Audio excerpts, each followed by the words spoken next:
तो ये तो मुकेश सहनी जी को तय करना है कि वो एनडीए के साथ आना चाहते हैं या नहीं आना चाहते हैं। हमने अपनी बाहें खोल करके रखी हुई है। ये तो जेपी नड्डा जी ने भी कहा है कि अगर हर व्यक्ति चाहता है कि 40 सीट लड़ें, क्या कोई पार्टी कोई गठबंधन कर सकता है? उसको कहीं ना कहीं एडजस्ट करना पड़ेगा। कि जेपी नड्डा जी ने तो कहा था कि जो कोई भी साथी आना चाहते हैं और हम प्रयास भी करेंगे कि वो आएँ। मुकेश सहनी जी भी अगर सोचते हैं, अगर वो तय करते हैं तो एनडीए उनका स्वागत करेगी, उसका फ़ायदा एनडीए को भी मिलेगा और उन्हें भी मिलेगा। ऐसा तो है नहीं कि सिर्फ एक को मिलेगा और उनको नहीं मिलेगा। बिहार के बारे में एक अच्छी भावना रखता है, एक अच्छी सोच रखता है, तो क्यों नहीं मुख्यमंत्री का दावेदार हो सकता है? चाहे वो चिराग पासवान जी हों, चाहे वो संतोष सुमन जी हों, चाहे उपेंद्र कुशवाहा जी हों, या इस तरह के कोई भी व्यक्ति जिन्होंने अपनी शिक्षा ठीक जगह से हासिल की है, जिनका एक विज़न है बिहार को लेकर के, वो बिहार का नेतृत्व क्यों नहीं कर सकते हैं? चिराग पासवान जी हों या पारस जी हों या मांझी जी हों, कोई बहुत डिफरेंसेस नहीं है। वो ऐसे डिफरेंसेस हैं कि मुझे लगता है कि एक दो बार की बैठक में वो चीज़ें ख़त्म हो जाएंगी। नीतीश कुमार जी जिस तरह से उपेक्षित महसूस करते हैं, कभी कभी एग्रेसिव हो जाते हैं, और जिस परिवार में 15 साल पति और पत्नी दोनों मुख्यमंत्री रहे हों, वहाँ एक व्यक्ति 10th पास नहीं कर पाता हो, अगर वो मुख्यमंत्री हो सकता है, अगर उनका परिवार, उनके लोग, उनके समर्थक उनको कल मुख्यमंत्री देखना चाहते हैं। मुख्यमंत्री पद का सिर्फ इसलिए है कि हम कितना धन बटोर सकें। 2024 का रन बेहद नजदीक है। ऐसे में इंडिया वर्सेस इंडिया जो है वो बनकर तैयार है। जितना सवाल इंडिया के अंदर है आपसी समन्वय को लेकर, उससे कम एनडीए के अंदर नहीं दिख रहा है। क्योंकि बात बिहार की ही कर ली जाए तो बिहार में कई दल हैं एनडीए में। उपेंद्र कुशवाहा की पार्टी, जीतन राम मांझी की पार्टी, या फिर चिराग पासवान की बात कर ली जाए, भारतीय जनता पार्टी है, पशुपति कुमार पारस है, 5 पार्टियां हैं। और ऐसे में भारतीय जनता पार्टी के अलावा चिराग चाचा भतीजे में अक्सर देखते हैं। इन दिनों जीतन राम मांझी और चिराग पासवान के बीच में भी कुछ ऐसी बातें निकल रही है जैसे लग रहा है कि एक दूसरे में मतभेद है। क्योंकि कल नवादा के कार्यक्रम में जीतन राम मांझी ने स्पष्ट तौर पे कहा कि मेरा बेटा मुख्यमंत्री बन सकता है, इसमें कोई दो राय नहीं है, हर क्वालिटी है। चिराग पासवान को लेकर कहा कि भाई जितनी भीड़ उनकी सभा में नहीं होती है उससे कई गुना ज्यादा भीड़ आप मेरे सभा में देखिएगा। मेरे साथ सहयोगी ही कह सकते हैं, आधिकारिक तौर पर भी नहीं हुई है, उपेंद्र कुशवाहा की पार्टी के प्रवक्ता हैं राहुल जी। सवाल है कि आप लोग सब कुछ नहीं ठीक होने का दावा करते हैं कि इंडिया में नहीं है, आपके गठबंधन में सब कुछ ठीक है क्या? एक बड़ा सवाल है। देखिए, अभी आपने कहा कि औपचारिक तौर पर हम नहीं घोषित किए हैं। हम लोग औपचारिक तौर पर एनडीए के साथ हैं, एनडीए में हैं। और जहाँ तक बात आप कह रहे हैं कि विपक्षी गठबंधन में एकता है या नहीं है, सबसे महत्वपूर्ण सवाल ये है कि क्या विपक्षी गठबंधन में नेतृत्व को लेकर के एकता है? सबसे बड़ा सवाल यही पर है। नीतीश कुमार जी जिस तरह से उपेक्षित महसूस करते हैं, कभी कभी एग्रेसिव हो जाते हैं। जिस तरह से राहुल गांधी जी आए, कोर्ट का फैसला आया और लालू जी से उनकी जिस तरह की मुलाकात हुई है, और नीतीश कुमार जी उस पूरे परिदृश्य से गायब हैं, तो इससे ये लगता है कि जो उनकी मंशा थी, कल को वो मंशा पूरी होती हुई नहीं दिखेगी। संभव है कि किसी स्टेज पर उनको संयोजक बना दिया जाए, लेकिन संयोजक का पद उस विपक्षी गठबंधन में ऐसा होगा कि न करने के लिए कुछ होगा, न कहने के लिए कुछ होगा। एक 10-11 लोगों की कमेटी बना दी जाएगी, हो सकता है कि कोई और एक चेयरपर्सन बना दिए जाए।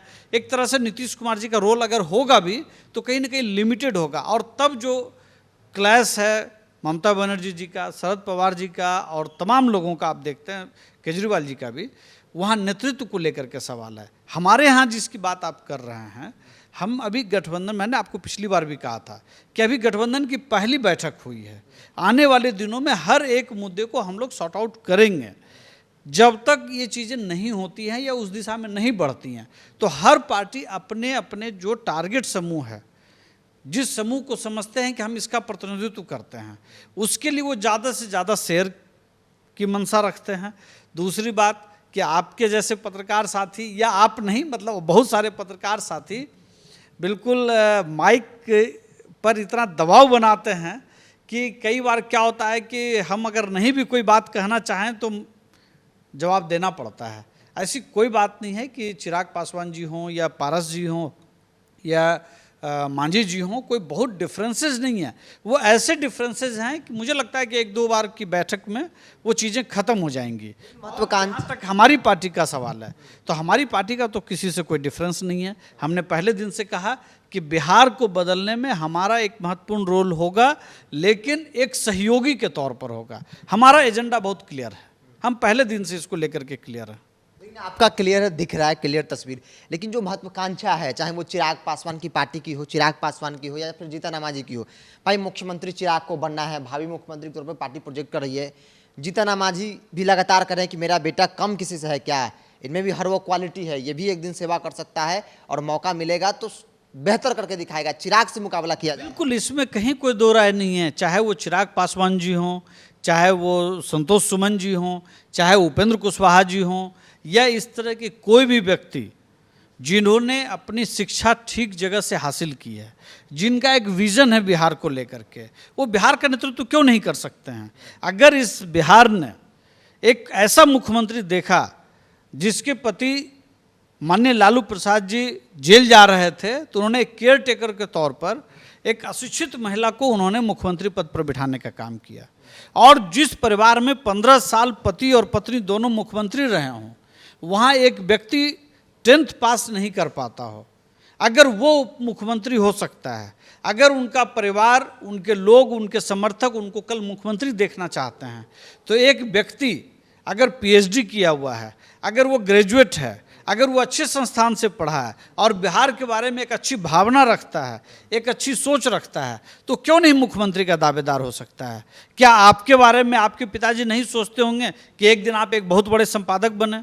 तो हर बाप अपने बेटे के लिए ऐसा ही सोचता है। तो अगर संतोष सुमन जी के पिताजी सोचते हैं, अगर रामविलास जी कभी सोचते थे, या इस तरह का कोई भी व्यक्ति सोचता है, अगर हम लोग सोचते हैं कि हमारे नेता को भी इस राज्य का नेतृत्व करने का एक बार मौका जरूर मिलना चाहिए, कांक्षा उसमें बिल्कुल महत्वाकांक्षा होनी चाहिए। और मैं समझता हूं कि जिसके अंदर कोई एस्पिरेशन नहीं हो, कोई महत्वाकांक्षा नहीं हो, कोई ड्रीम नहीं हो, तो बिहार के सपने को अपने सपने से कैसे जोड़ पाएगा। यहाँ भ्रष्टाचार नहीं करना है ना, कि भ्रष्टाचार में माननीय भी गए जेल में, माननीय के परिवार वाले भी जा रहे हैं जेल में। वहाँ महत्वाकांक्षा मुख्यमंत्री पद का सिर्फ इसलिए है कि हम कितना धन बटोर सकें। तो कम से कम इनकी महत्वाकांक्षा तो वैसी नहीं है ना, इनकी महत्वाकांक्षा बिहार को सेवा करने की है। दूसरा सवाल लेते हैं, आपकी पार्टी की लाइन रही है शिक्षकों को लेकर, जो आंदोलन हुए बीते दिन बिहार में, उसको लेकर बहुत समर्थन में आप लोग थे, मांग भी थी आप लोगों की राज्यकर्मी का दर्जा मिले, डोमिसाइल नीति को लेकर आप लोग बात कर रहे थे। मुख्यमंत्री नीतीश कुमार ने कहा था सदन चलते में कि भाई सदन के बाद बातचीत की जाएगी।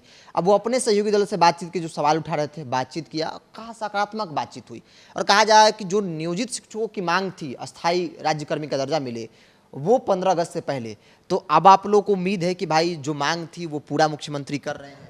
देखिए, 2-3 चीज़ों को समझने की ज़रूरत है। जब कभी भी हम शिक्षा पे सवाल उठाते रहे हैं, तो 2-3 बातों पर हम लोगों ने बहुत जोर दिया है, और ये तमाम रिपोर्ट्स भी बताती हैं, चाहे वो बिहार सरकार की रिपोर्ट हो, असर का रिपोर्ट हो, या कोई और भी केंद्र सरकार की रिपोर्ट हो। 2-3 बातों पर ध्यान रखना चाहिए। पहला, बिहार के अंदर जितने स्कूल हैं उसके अंदर इंफ्रास्ट्रक्चर का बहुत बड़ा प्रॉब्लम है।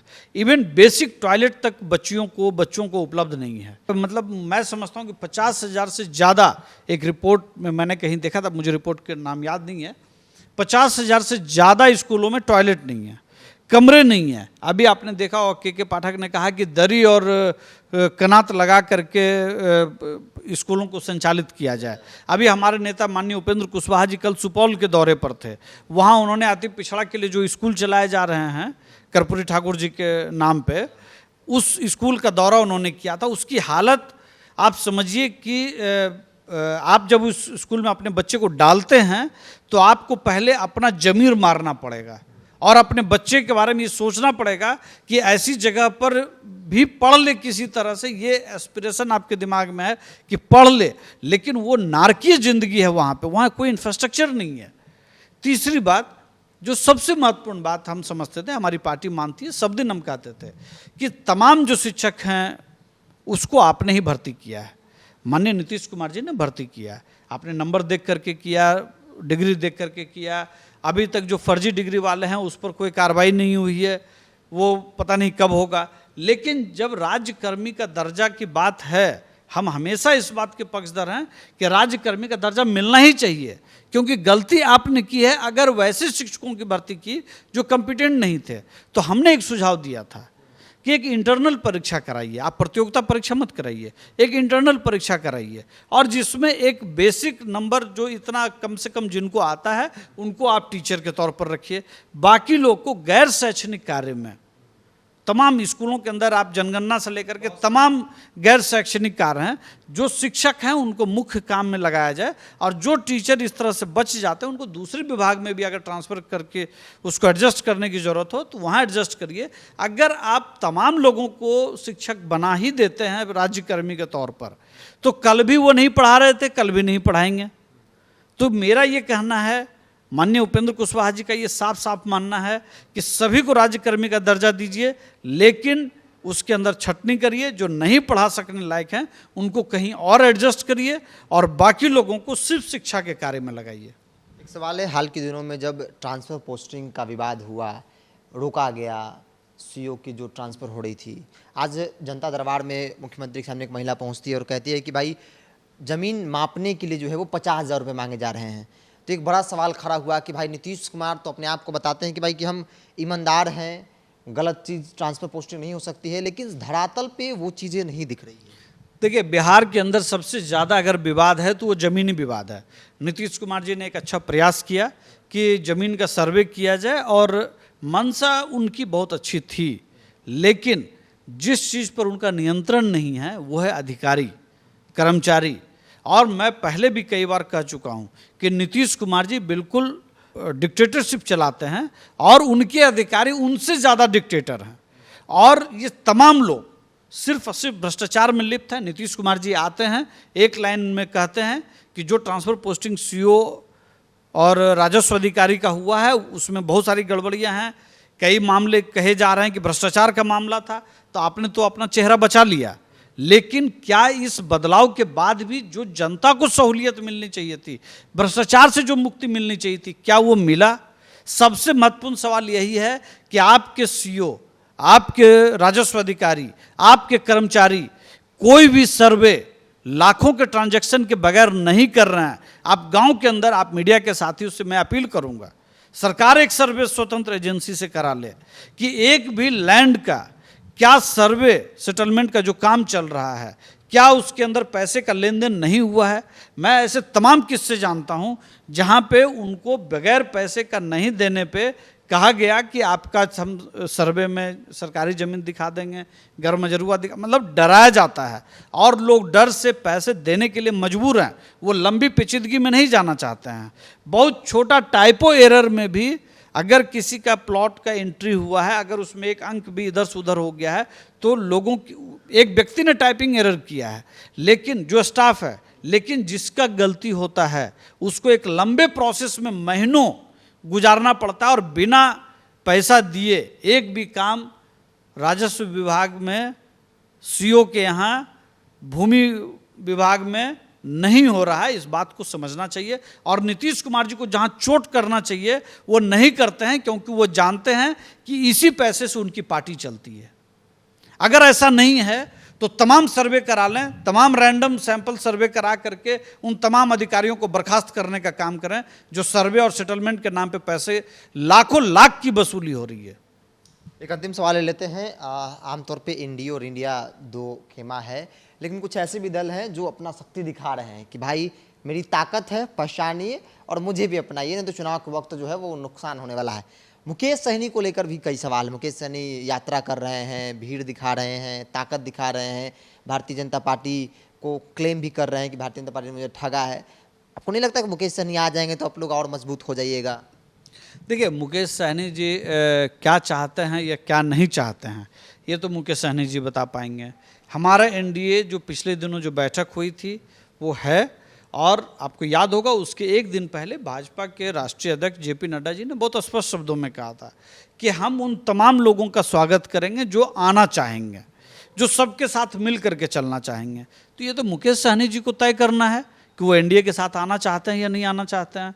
हमने अपनी बाहें खोल करके रखी हुई है, ये तो जेपी नड्डा जी ने भी कहा है, इसमें कोई बहस का विषय ही नहीं है। कोई भी सहयोगी दल होता है, उनकी एक अपना एजेंडा होता है, कुछ शर्त होता है। इंटरनल बातें हो या फिर सार्वजनिक आती है। मुकेश सहनी का भी शर्त है कि भाई आरक्षण पे बात कीजिए, फिर हम लोग आते हैं। देखिए, शर्तों के साथ राजनीति नहीं की जाती है। आपके साथ अगर मुझे मित्रता करनी है तो मित्रता की जो शर्तें हैं वो पहले हम बाद में तय करेंगे। पहले हम ये तो तय करें कि हम आपके साथ चलना चाहते हैं। सवाल सिर्फ यही है। हमने पहले भी कहा है कि अगर हर व्यक्ति चाहता है कि 40 सीट लड़ें, क्या कोई पार्टी कोई गठबंधन कर सकता है? उसको कहीं ना कहीं एडजस्ट करना पड़ेगा। किसी को 2 सीट पर एडजस्ट करना पड़ेगा, किसी को 20 सीट पर एडजस्ट करना पड़ेगा। तो जब तक सभी लोग खुले दिल से नहीं तैयार होंगे तो कोई गठबंधन नहीं चल सकता है। इसीलिए मैंने कहा कि जेपी नड्डा जी ने तो कहा था कि जो कोई भी साथी आना चाहते हैं और हम प्रयास भी करेंगे कि वो आएँ, लेकिन पहले उनको तय करना पड़ेगा कि वो हमारे साथ चलने के लिए तैयार हैं कि नहीं। आएंगे तो मजबूत होगा एनडीए। सवाल तो ये भी है कि कोई आएगा, ऐसे तो नहीं आएगा। आएगा तो वोट आएंगे कि नहीं आएंगे? देखिए, वोट आएंगे या नहीं आएंगे ये तो बहुत सारी चीज़ों पर निर्भर करता है। आज की तारीख में एनडीए बिहार के अंदर ही नहीं देश के अंदर बेहद मजबूत है। बावजूद इसके अगर कोई व्यक्ति नया साथी जुड़ता है तो ऐसा थोड़ी ना होता है कि उसके आने से कोई फ़ायदा नहीं होता है। निश्चित तौर पर मुकेश सहनी जी भी अगर सोचते हैं, अगर वो तय करते हैं तो एनडीए उनका स्वागत करेगी। उसका फ़ायदा एनडीए को भी मिलेगा और उन्हें भी मिलेगा। ऐसा तो है नहीं कि सिर्फ एक को मिलेगा और उनको नहीं मिलेगा। गठबंधन के हर पार्टनर को, हर किसी से एक दूसरे को सहयोग मिलता है। ये बात समझना चाहिए। राजनीति, गठबंधन की राजनीति का मूल मंत्र है कि गिव एंड टेक। अगर आपको सिर्फ ये महसूस होता है कि सिर्फ आपसे हमको लाभ है तो आप गठबंधन पॉलिटिक्स के लायक नहीं है। आपको ये समझना पड़ेगा कि आपको भी हमसे फायदा है और हमें भी आपसे फायदा है। राजनीति में शर्त नहीं होता है, अगर शर्त होगा तो वो दोस्ती ज़्यादा दिन तक नहीं चलेगी, ऐसा कहा जाता है। उपेंद्र कुशवाहा की पार्टी का मानना है कि पहले वो आए, क्योंकि जेपी नड्डा ने पहले ही हाथ फैला दिया है कि जिसको आना है आइए। हम प्रयास भी करेंगे कि आप मेरे साथ आइए, अगर आप आएंगे तो हम भी मजबूत होंगे और आप भी मजबूत होंगे। इसको इतना ही। देखते हैं टॉप। नमस्कार।